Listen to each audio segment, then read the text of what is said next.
जय हिंद, जय भारत। मैं मुकेश चंद बड़थवाल, उत्तराखंड कोटद्वार से प्रदेश अध्यक्ष जमाकर्ता ठगी पीड़ित परिवार उत्तराखंड। और आज हम लोग सभी यहाँ पर ठगी पीड़ित परिवार एकत्र हुए हैं टिहरी गढ़वाल में। और इस समय सभी डीएम कार्यालय टिहरी में हम सब यहाँ पे उपस्थित हुए हैं। तो यहाँ पर हम टिहरी गढ़वाल में यहाँ पे जो डीएम कार्यालय हैं, अभी डीएम साहब से यहाँ पे मिले थे और वहाँ पे सभी यहाँ पे जो भी जमाकर्ता ठगी पीड़ित परिवार के अधिकारी हैं, जो भी पदाधिकारी हैं, उन्होंने यहाँ पर डीएम साहब से अपनी बात रखी यहाँ पे और उनको यहाँ पर एक ज्ञापन भी दिया, साथ में उसकी रिसीविंग भी यहाँ पे साथ में हासिल की। नमस्कार सर, आप अभी डीएम साहब से मिल के आए हैं, तो आपने क्या बात रखी उनके पास में अपनी? हमने आज जो भी ठगी पीड़ित तपजप के जो कार्यकर्ता है, आज हम डिस्ट्रिक्ट टिहरी जिलाधिकारी कार्यालय में पहुंचे और उनको इस बात से अवगत करवाया है कि जितने हमारे जल्दी से जल्दी एक पोर्टल खिड़की खुलाया जाए, जिससे जल्दी से जल्दी लोगों का पैसा वापस दिया जाए, क्योंकि 3-4 साल हो गए हैं लेकिन कोई भी सरकार अभी सुनवाई नहीं कर रही है। जबकि बर्ड्स एक्ट 19 जो है बन करके भी तैयार हो रखा है और माननीय श्री प्रधानमंत्री जी और माननीय मुख्यमंत्री जी को भी आदेशित के द्वारा आदेश होने के बावजूद भी जिलाधिकारी महोदय थोड़ा इसमें कोताही बरत रहे हैं, जो कि ठीक नहीं है और जिससे हमारे क्षेत्र की जो जनता है वो इससे मायूस है। और आगे भी अगर इस प्रकार का ये व्यवस्था रही तो हम धरना प्रदर्शन के लिए जिम्मेदार रहेंगे, जिसकी जिम्मेदारी शासन प्रशासन की रहेगी। डीएम साहब का क्या कहना है यहाँ पे? डीएम साहब का कहना है कि हमें इस बात से अवगत नहीं है कि ये बर्ड्स एक्ट जो भी 19 है, जो भी नियम कानून है, इनका हमें पता नहीं है, जबकि पता होना चाहिए क्योंकि ज़िले के मालिक है। इनको हर आदमी का, हर व्यक्ति का पता होना चाहिए कि हमारे क्षेत्र में कितनी कंपनियां बंद हुई है और कितने लोग पीड़ित हुए हैं। इन पीड़ित लोगों की जो अगर शुद्ध नहीं है हमारे देश के अन्य कार्यालय एवं जिलाधिकारी महोदयों को, तो हम ये किस लिए कार्य करते हैं। यहाँ पे आपने जैसे ये प्रति दिखाई थी, तो यहाँ पे जो अपर सचिव देहरादून से यहाँ पे डीएम साहब के लिए ये यहाँ पर एक सूचना जारी तो की है यहाँ पे? हाँ जी। तो क्या आपने दिखाई नहीं है या उनके पास पहुँचा नहीं है अभी?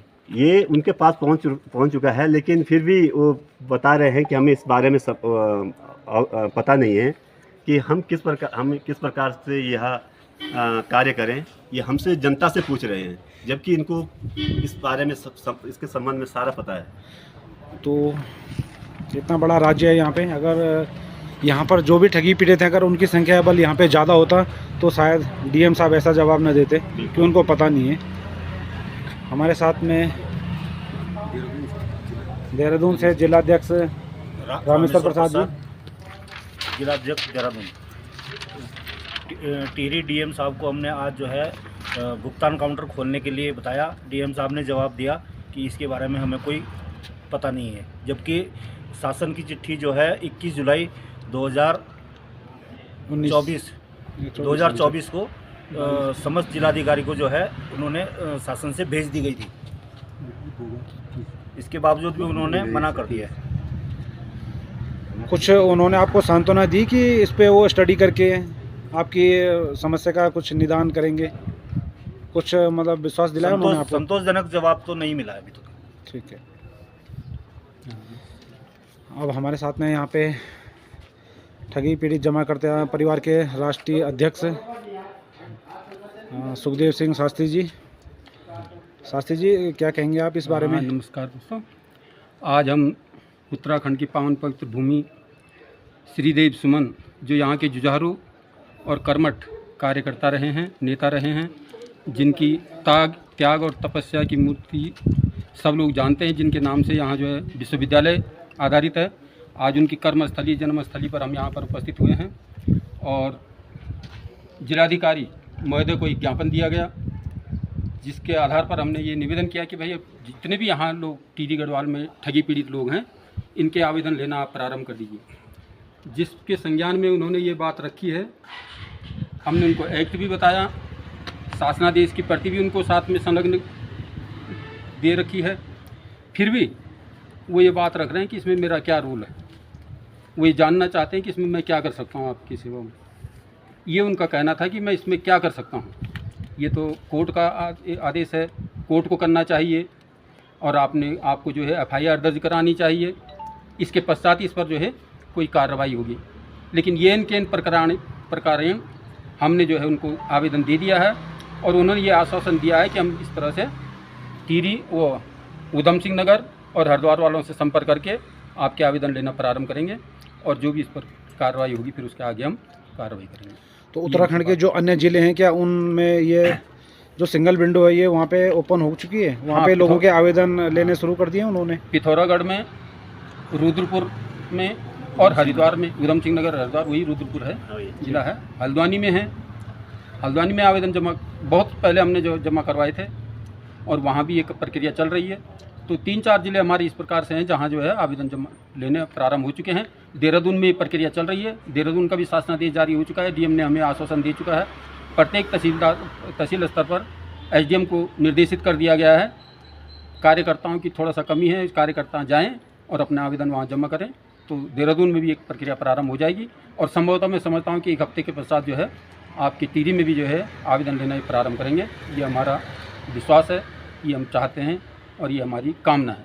आइए, धन्यवाद। तो साथियों, एक बार मैं भी आपसे ठगी पीड़ित जमाकर्ता परिवार की ओर से पूरे उत्तराखंड के जितने भी हमारे साथी लोग हैं जिनके साथ में किसी प्रकार की भी ठगी हुई है, उन सब से एक निवेदन करना चाहूँगा कि आप लोग खुलकर आएँ सामने। जब तक आप बाहर नहीं आओगे तब तक आपका भुगतान वापस होने वाला नहीं है। क्यों करेंगे, ये हमारा विश्वास है, ये हम चाहते हैं और ये हमारी कामना है। आइए, धन्यवाद। तो साथियों, एक बार मैं भी आपसे ठगी पीड़ित जमाकर्ता परिवार की ओर से पूरे उत्तराखंड के जितने भी हमारे साथी लोग हैं जिनके साथ में किसी प्रकार की भी ठगी हुई है, उन सब से एक निवेदन करना चाहूँगा कि आप लोग खुलकर आएँ सामने। जब तक आप बाहर नहीं आओगे तब तक आपका भुगतान वापस होने वाला नहीं है। क्योंकि आप सब जानते हैं कि जब तक बच्चा नहीं रोता तब तक माँ भी दूध नहीं पिलाती। तो यहाँ पे तो खैर कोई माँ और बच्चे का कोई सवाल ही नहीं है, यहाँ पे तो मामला कुछ और ही है। लेकिन आप लोगों को बाहर आना होगा। आपको ये सब चीज़ें छोड़नी होंगी कि आपको कोई देखेगा तो क्या बोलेगा कि ये इनके पैसे लूट गए या कुछ हो गया। उन चीज़ों को आप छोड़िए, क्योंकि आपकी बहुत ही मेहनत की वो गाड़ी कमाई है और उसके लिए आपको सड़कों पे आना होगा। जिस कार्यालय में भी जाना होगा, जहाँ पे भी जाना होगा, जिस स्तर पे भी लड़ना होगा, आपको लड़ना चाहिए और अपने हक की लड़ाई के लिए सामने आना चाहिए और मिलकर साथ देना चाहिए। क्योंकि 1-1 से 11 होता है, बूंद बूंद से घड़ा भरता है। और जब हम सब लोग आपस में एकजुट होंगे तो फिर चाहे कोई DM साहब हो या CM साहब हो या कोई भी अधिकारी हो, कोई फिर ये नहीं कहेगा या इस तरीके से हमें गुमराह करने की कोशिश नहीं करेगा कि हमें इस बारे में कोई जानकारी नहीं है। तो इसलिए आपसे पुनः एक बार फिर से मेरी रिक्वेस्ट है कि आप लोग आइए और इस लड़ाई को हम साथ मिलकर अंजाम देंगे। जय हिंद, जय भारत, जय उत्तराखंड।